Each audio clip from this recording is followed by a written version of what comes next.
I think it's the best league in the world because the competition is fierce. I mean, imagine a Watford who beat Arsenal earlier, and I mean, Troy Deeney, he had a bragging right and all that because we expected Pt.2 to have a clean sheet and get his 200th clean sheet, but it didn't happen that time. But this time around, it happened. He was inspired. So, it was like he was on a mission. He got tired of waiting. He's been stuck on 199 for a long time, for about 11 games. So this time around, it was like, no way, I'm going to get my clean sheet here.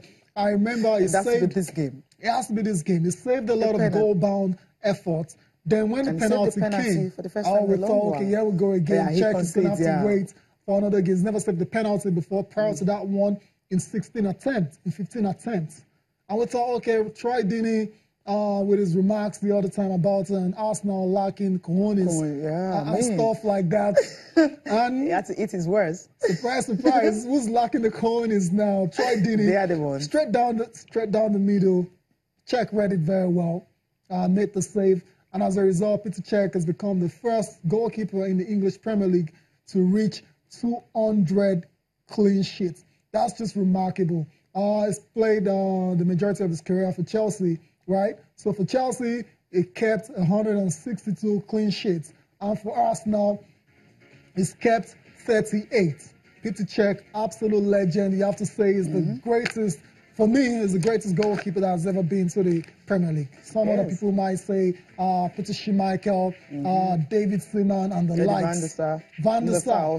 But you can't argue against their numbers. I mean, it's just the numbers you're looking at, but when you look at that's it. You just can't argue against. I think what people are saying is because of the titles, he hasn't really been winning. Well, I mean, he hasn't won as much as some of these. I mean, he won just one Champions League. But you have but the Premier League. But the Premier League. Kidding me? Okay, Premier League with Chelsea. Seriously. Premier League with Chelsea. Pt.2 200. David James 169 close.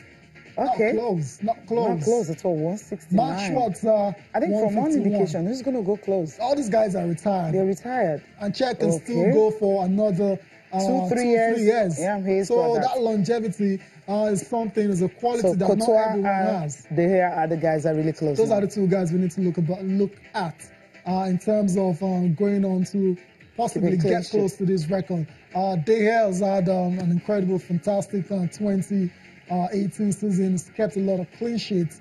But for him to get to these numbers, his defenders will have to be very good because sometimes they're sloppy. Yeah, they can be very sloppy at times too. And everyone has been paying tribute to Pt.2, and you have to say, okay, he's paying tribute to himself. Oh, what a man. He's thanking everyone for all the messages. I mean, he really appreciated all the messages that he has received. I mean, it's really made the first goalkeeper in the Premier League to have 200 clean sheets. It's huge. Okay, this one is coming from Hector Bellerin. Okay. Not surprised. It says, congrats on your 200th Premier League clean sheets. It's a blessing to learn from you every day.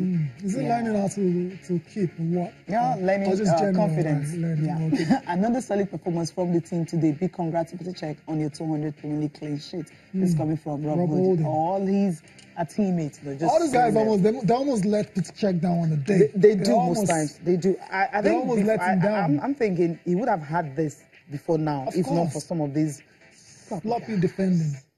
It can be terrible when they are on that. Well, it's a good one for him. Good one. He's been able to get landmark something achievement. Really cool. Landmark. I mean, for a goalkeeper to 200 in the Premier League, where all kinds of goals are scored in the Premier League that has seen some of the greatest strikers ever.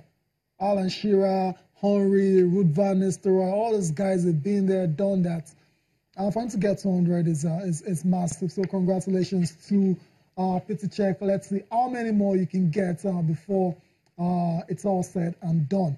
Okay, from Pt.2 now, let's talk about the big match of the weekend. Cecilia, Liverpool taking on Manchester United. And once again, Jose Mourinho finding a way to get the job done over the fearsome Liverpool. Their attack, everyone was scared of.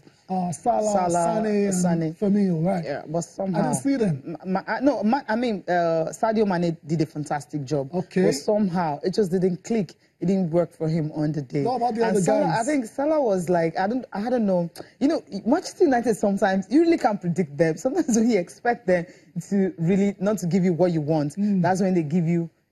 That's when it happens.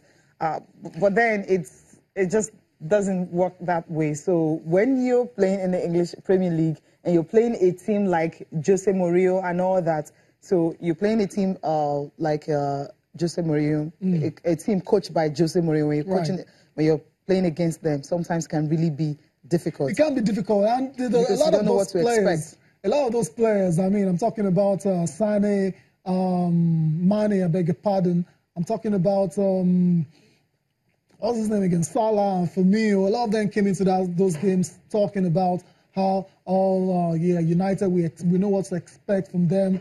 Jose Mourinho is likely to set up a side, defend in a very tight way defensively. And they knew all that. And the match started, and that was exactly what it got. Except that there was a twist in this one. Jose Mourinho apparently worked on the Roots One football, and they targeted the young right back, Arnold, and the guy playing close to him, Dejan Lovren. And that's where the two goals came from. Talking about Lovren all this while, I mean, Liverpool don't have excuses anymore, because I think he's not doing them the good, so to speak.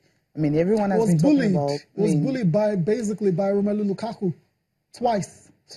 Root One style, De Gea to Lukaku, knocked down, Lukaku takes over, and the first goal, Rashford, surely we have to say, spare a thought for Rashford as well. So what a way to announce his comeback into the starting lineup. He's starting lineup for a long while. Last time we started the game was in December, so this time around, I think the friendship between Jesse Lingard and Rashford is actually really rubbing off. So you need someone to really fan your flame, and that's what he did. I mean, he was a hero of the last one against Chelsea, and now this time around you're having Rashford also another hero, against another big team, Liverpool.